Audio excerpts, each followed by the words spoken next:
নবম দশম শ্রেণীর পদার্থবিজ্ঞান ক্লাসে সবাইকে স্বাগতম।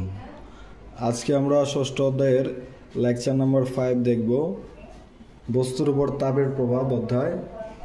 লেকচার 5-এ আজকে আমরা দেখব হচ্ছে তরল পদার্থের প্রসারণ এবং গ্যাসীয় পদার্থের প্রসারণ। আমরা বোর্ডে লিখে রেখেছি তরল পদার্থের প্রসারণ। তরল পদার্থের প্রসারণ মানে হচ্ছে তরল পদার্থ, যেহেতু তরল পদার্থের কি নাই, দৈর্ঘ্য নাই, প্রস্থ নাই, কি আছে, অনলি আয়তন আছে। তাহলে তরল পদার্থকে যদি আমরা তাপ দেই, হিট দেই, তাহলে কি হবে, তার আয়তন প্রসারিত হবে। এখন তরল পদার্থ যেহেতু কোনো একটা পাত্রে রেখে গরম করতে হয়, তাহলে আমি যদি কোনো একটা পাত্রে তরল পদার্থকে রাখি, ধরে নিলাম এই পাত্রে আমি তরল পদার্থ রাখলাম, এইখানে যদি আমি হিট দিই, হিট দিলে কি হবে, প্রথমে পাত্রটা গরম হবে। যেহেতু পাত্রটা প্রথমে গরম হবে, তাই পাত্রেরও একটা প্রসারণ হবে। পাত্র গরম হওয়ার পরে পানি গরম হওয়া শুরু হবে, তারপর পানির প্রসারণ হবে। যেহেতু শুধু পানিকে গরম দেওয়া যায় না, শুধু পানিকে যদি আমি গরম দিতে পারতাম, তাপ দিতে পারতাম, তাহলে তার আয়তন যতটুকু তাপের কারণে বৃদ্ধি পেত, সেটাই ছিল তার প্রসারণ। কিন্তু যেহেতু পানি বা তরল জাতীয় পদার্থকে পাত্রে রাখতে হয়, আর পাত্রে রেখে তাপ দিলে আগে পাত্রটা কী হবে, প্রসারিত হবে, পাত্রের আয়তন প্রসারিত হবে।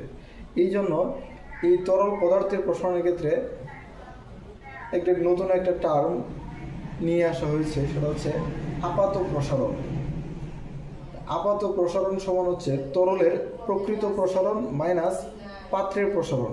পাত্র বলতে যে পাত্রে রাখবো সেই পাত্রের প্রসারণ, আর এটা হচ্ছে তরলের প্রকৃত প্রসারণ। তরলের প্রকৃত মানে অ্যাকচুয়ালি শুধু তরল কতটুকু প্রসারিত হবে, এটা থেকে যদি আমরা পাত্রের প্রসারণ বিয়োগ দিই, তাহলে পাবো আপাত প্রসারণ। আপাত প্রসারণ মানে হচ্ছে সাধারণভাবে, সাধারণ দৃষ্টিতে নর্মালি পাত্রে রেখে আমরা যতটুকু প্রসারণ পাই, এইখানে যদি থাকে, তাহলে যদি তাপ দেওয়ার ফলে যদি এই উচ্চতাটা এইখান থেকে আয়তনটা বেড়ে এতটুকু হয়ে যায়, এটা হচ্ছে আপাত প্রসারণ।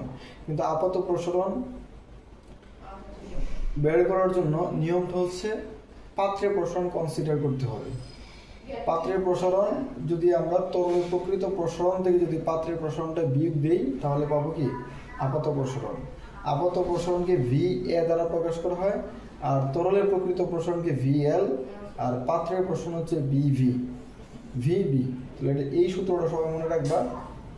আপাত তরলের ক্ষেত্রে আপাত প্রসারণ equals to VL minus BB। Liquid মানে তরলের প্রকৃত প্রসারণ মাইনাস পাত্রের প্রসারণ। এরপর আমরা দেখব গ্যাসের প্রসারণ।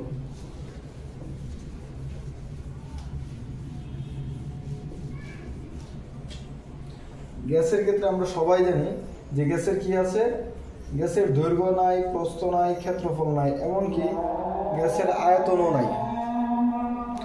আচ্ছা, যেহেতু আজান দিচ্ছে, আজকে পর্যন্তই। পরবর্তী ক্লাসে গ্যাসের প্রসারণ নিয়ে আমরা কথা বলবো। ধন্যবাদ।